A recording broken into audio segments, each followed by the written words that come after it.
Hello, thanks for stopping by for another episode of Ask the Detective. My name is Desmond P. Ryan, and I'm a retired Toronto police detective with almost 30 years of policing experience, 15 years of which were spent in an investigative capacity. Now, I noticed from the last video, I seem to be doing a lot of bobbing and weaving, and I apologize for that. I'll try and stay more focused, move less. When I get my production team, I'm sure they'll look after all of that, wherever that production team may come from. I guess that'll happen when my Canada, my grant from the government to produce Canadian content comes through. But I'm thinking I probably have to apply for that. Anyway, at some point, I'll have a fabulous production team. We'll have special effects, we'll have theme music, we'll have all kinds of stuff, we'll have better camera angles. In the meantime, you have me, Desmond P. Ryan, and I have you, and we have some great questions. I am a member of the Crime Writers of Canada, and so I know a little bit about crime writing, and that's why I'm here, is to help you with any questions you may have about crime, about dead bodies as they pertain to crime writing. Please please and only anything about investigations, all sort of that police stuff that nobody ever really talks about, that is really important to know if you're writing crime fiction or if you're writing real true crime fiction, real true crime. You see, I need my production team. Where are they?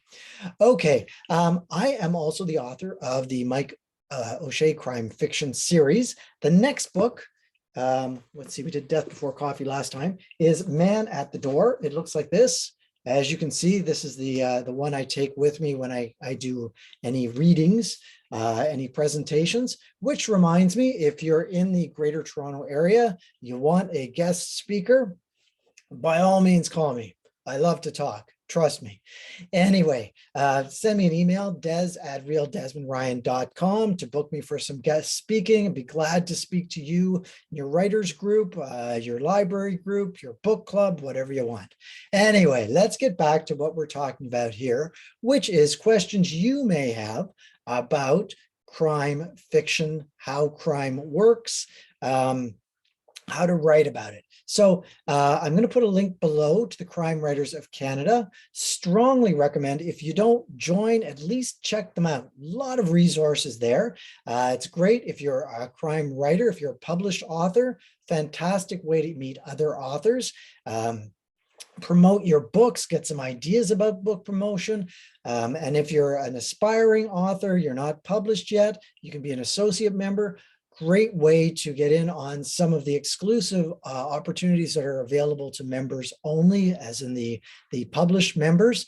So whether you're published or not, join. And one of those great perks is to be able to send me questions to answer. So on that really difficult segue, let's get to the question. And today, more than ever, I seem to need my crew to help me with things that I'm trying to sort out.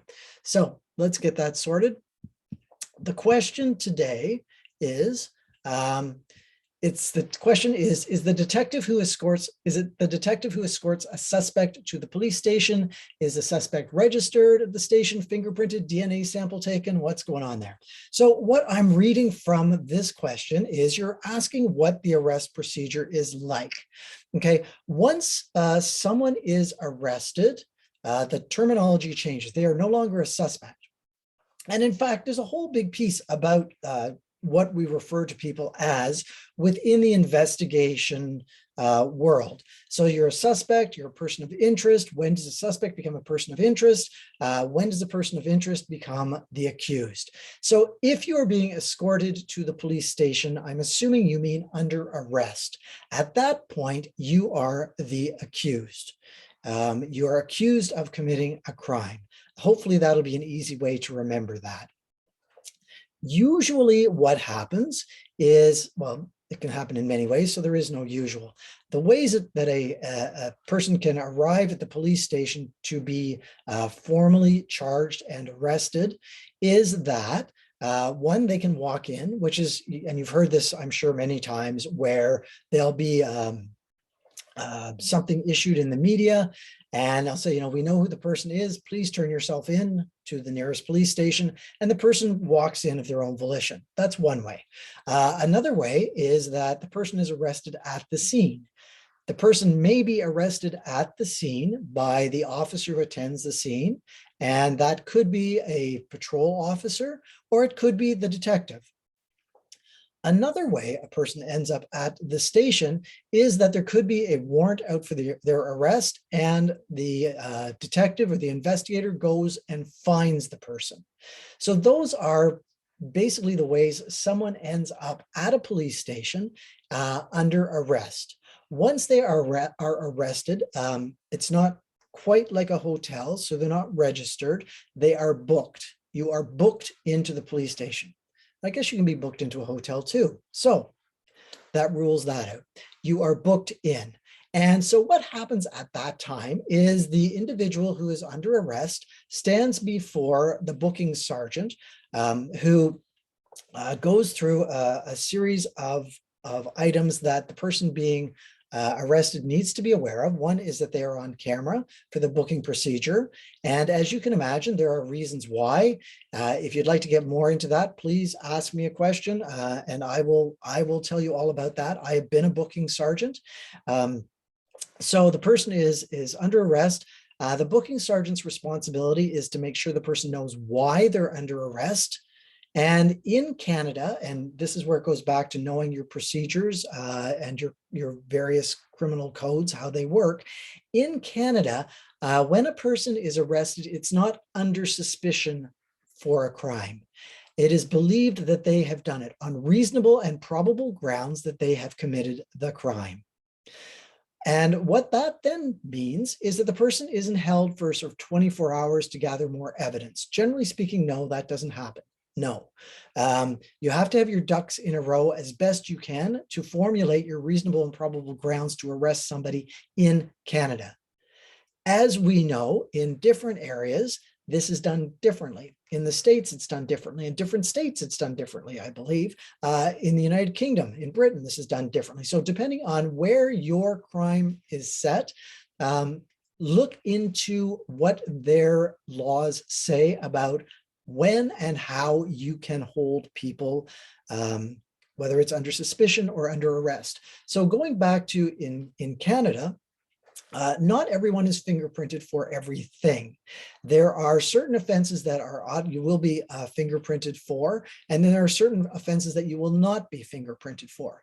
And I'm assuming the reason for this is because there'd be just far too many fingerprints floating around out there.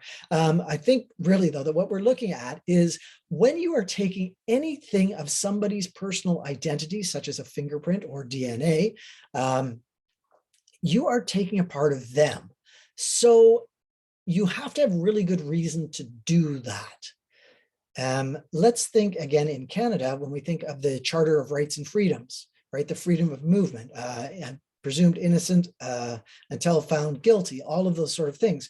If you're going to take fingerprints from somebody, and what that means is that you're not taking their fingerprint, you are taking a copy of their fingerprint, you need to have reason, and that reason is spelled out in the Canadian Criminal Code. When you can take fingerprints, when you cannot. And if somebody is held in custody, for what's called a show cause hearing, and I can see that there's going to be a whole pile more videos that will come out of this one. The person is fingerprinted before they go to court. If someone is held in custody, which is they're brought in under arrest, they are released on their own recognizance, which means they're going to appear in court. They don't have to go before a justice of the peace or a judge to prove that they're going to appear. They will be given a day to come back later to get their fingerprints and photos taken. And if they don't, they can be charged with fail to appear for fingerprints and photographs. So that's something to bear in mind. Again, if you want more clarification on that, ask a question, I will answer you. Taking DNA samples, again, not all cases require DNA samples to be taken, and there's not a lot of instances where DNA will be taken. All right, so we look at crimes of violence where DNA is likely to be left. Okay, so if you think property crimes, is it important that you know the DNA of a theft of auto? right? It's a stolen car. I would argue no.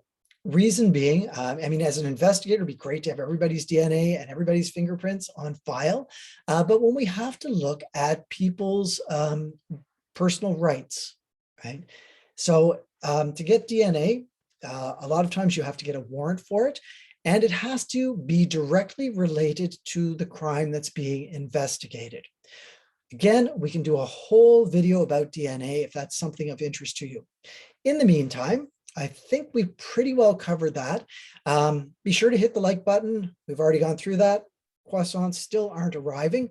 I'm open to the possibility that maybe the croissants are coming to my door at a different time, maybe a different day, and I am not here to receive them. And so either my lovely neighbors see them and say, oh, croissants, and they mean to take them in and give them back to me, but they're so good they eat them all. Or maybe there's some squirrels who eat those croissants. Whatever the case may be, keep hitting that like button. Let's get those numbers up, which would be great. And subscribe to the channel so that you can get timely updates of when these videos come out. And follow me on Twitter, Real Desmond Ryan, and check out my website. All this information will be down below. Thanks a lot. And in the meantime, stay safe and right on.